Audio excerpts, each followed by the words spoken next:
one of the scariest tweets I've seen in a long time. The selective service, which, if for those of you who may have forgotten, is the agency you register with when you turn 18, so that in the event of a military draft, you are and you get called upon, you're required to serve, right? We all okay. So the official account for the selective service in the United States tweeted this out within the last week. It's a very good sign. In the event of a draft, our agency would partner with FEMA to provide opportunities to conscientious objectors to ensure our nation keeps moving forward. Learn more about alternative service at the link.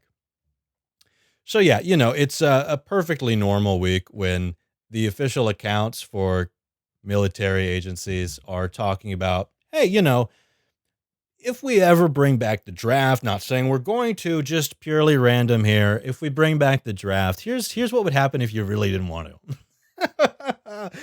Lord, please, where is don't ask, don't tell when I need it?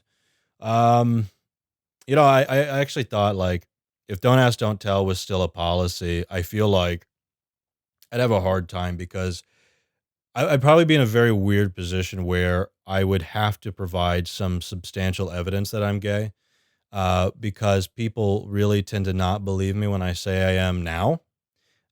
Because stereotypes, right? Yes, okay, I don't necessarily fit when I tell people I'm gay. Like when I posted the trailer for this show, like the little coming to you soon video that I did for the YouTube channel and the Facebook page.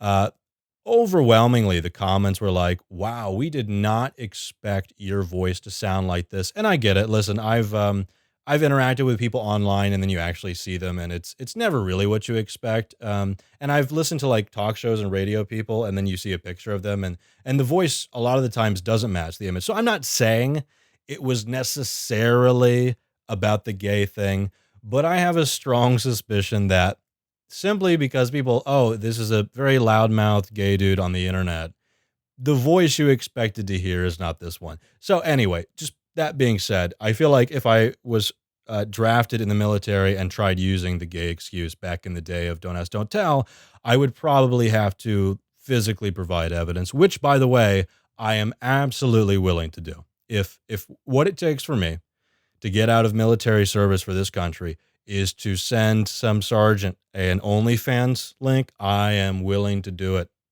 You rest assured. But times are not as much as we all think that things are bad right now. I think they're in some ways worse than we even expect. And I know some people think a draft would never happen in our lifetime. There's no way they would even think about bringing that back.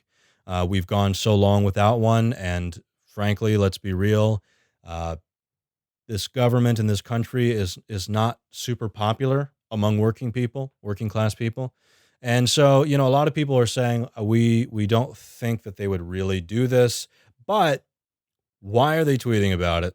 And also, I don't know if you've been paying attention in recent years, but the unexpected has been happening.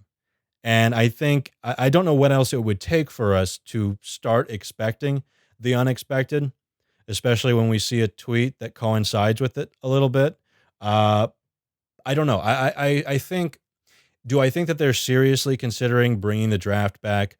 Probably not. Not at this moment. And I think they are going to avoid that at all costs. And I really truly think that that would be like a last resort because they know that that would be one of the most deeply unpopular decisions that has been made in this country in quite some time.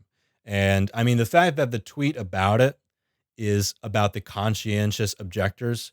The very first tweet about it that we've seen is them saying, "Hey, even if we bring back a draft, here's how you don't have to." It shows you they know how deeply unpopular and how many people would say no. And so if they know that it would be that unpopular, I can't imagine why they would really pursue this as policy. So I don't think, at least in this moment, depending on when you're listening to this, if you're listening to this at night and you're getting scared, are we really going to war? No, I don't think there's any reason to be truly terrified yet. But North Korea is testing nuclear weapons, and the United States is not happy about that and has asked China and Russia to respond to it.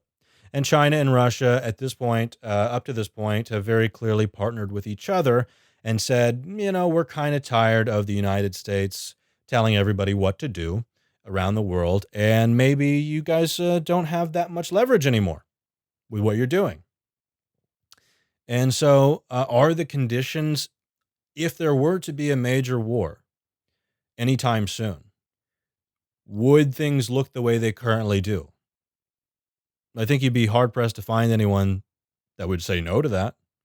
So the conditions for war would look, at least the very beginning stages of it, would look a lot like what we're seeing right now. Now, does that mean we're going to get to the actual stage of war? Not necessarily. Is there still some reason or some hope to avoid it? Yes. So now is not the time necessarily to panic, but usually, if things are okay, you don't have to tell people not to panic, right? So there is some of that. Um, yeah, one of the most terrifying.